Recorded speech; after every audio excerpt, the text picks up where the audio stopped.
नमस्कार my dear friends, आपका दिन सुख होगा, आपका दिन मंगलमय हो। हमने जैसा कि मैंने आपसे बोला था, कुछ प्यारी सी कहानी या कोई प्यारा सा थॉट आपके लिए लेकर के आऊँगा। आइए बात करते हैं आज कि एक बार की बात थी कि शमशान की चिता की जो भस्म थी, उस पर जैसे ही अपना आसन लगा के एक अघोरी बैठने लगा ध्यान के लिए, वैसे ही एक प्रेत ने उस अघोरी की गर्दन जकड़ ली। और गर्दन जकड़ने के बाद उन्होंने कहा कि मैं एक विज्ञान का छात्र रहा हूँ, लेकिन आपके इस वेद पुराणों ने जो है मुझे कंफ्यूज कर दिया है।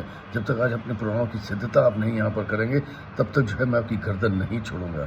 अघोरी मुस्कुराया, उसने कहा चलो कोई बात नहीं, तब तक आप एक कहानी सुनो।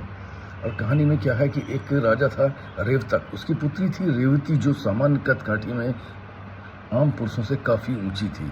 उसके विवाह के लिए बहुत चिंतित थे, लगातार विवाह के लिए इधर से उधर ढूंढते रहे पूरी पृथ्वी में, कहीं सुयोग्य वर नहीं मिला। तो अंत में हार करके वो ब्रह्मलोक गए और ब्रह्मलोक में समय अप्सराएं नृत्य कर रही थी। नृत्य समाप्त होने का उन्होंने इंतजार किया। नृत्य जब समाप्त हुआ तो ब्रह्मदेव से पूछा कि कैसे आना हुआ।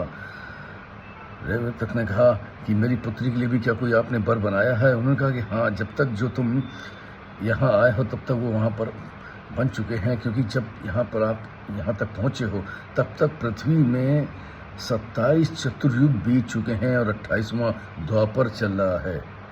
आप जाइए वहाँ पर श्री कृष्ण के बड़े भाई से आप जो है इनका, बलराम जी से इनका विवाह कर दीजिए। तो आइंस्टीन की जो थ्योरी है, उस थ्योरी में भी कहीं ना कहीं इसकी व्याख्या है। ऑफ रिलेटिविटी जो थे, उन्होंने इसकी व्याख्या में एक पुस्तक लिखी कि man of space, man and space की। अगर उन्होंने कहा कि कोई 10 वर्ष का बालक प्रकाश की गति से एंड्रोम गैलेक्सी पर चक्कर लगाता है तो वो 66 वर्ष का हो जाता है, लेकिन तब तक धरती पर 40 लाख वर्ष बीत चुके होते हैं। आइंस्टीन की टाइम डायलेशन थ्योरी भी यही कहती है। तो जब प्रेत को इस चीज़ की जानकारी हुई, उसने सुना, उसने कहा ये तो अद्भुत है, ये पुराण नहीं, ये पौराणिक विज्ञान है, सीधा सीधा विज्ञान है।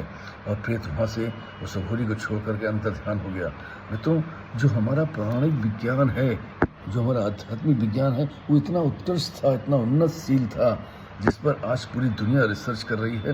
और पूरी दुनिया रिसर्च करके कहीं ना कहीं बहुत सारी चीज़ें उसी के अंदर से निकाल रही है, क्योंकि वो विज्ञान ने, उन खगोल शास्त्रियों ने पूरे ब्रह्मांड की गतियों को जाने कब जो है सदियों सदियों पूर्व जो है इसका ज्ञान आपको दे दिया था, जिसके लिए आज आप खोज कर रहे हैं। हमारी बूढ़ी माताएं जो है आज नवग्रह सजाती हैं, नवग्रहों के क्या कलर थे वो आज वो अपने ज़मीन पर या पार्टी के ऊपर सजा देती हैं। कहीं दाल काली रखती हैं, कहीं तिल रखती हैं, कहीं उड़द रखती हैं, इस तरीके से। और आज जो है नासा हो या इसरो हो, उसके बारे में जानकारियाँ दे रहा है।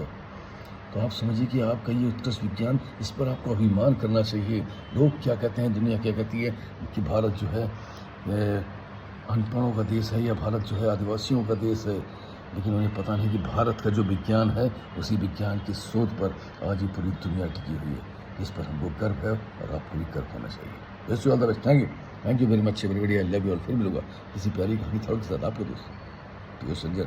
तब तक जुड़े रहिए, साथ रहिए, कमेंट्स करिए, शेयर करिए, क्योंकि आपका ये शेयर, कमेंट्स और जुड़े रहना हमारे लिए एक आशीष के सवाल है। और हमारे अंदर एक ऊर्जा का भाव जो प्रतिदिन आपके लिए प्यारी कहानी लाने करता है, ये आप करते हैं।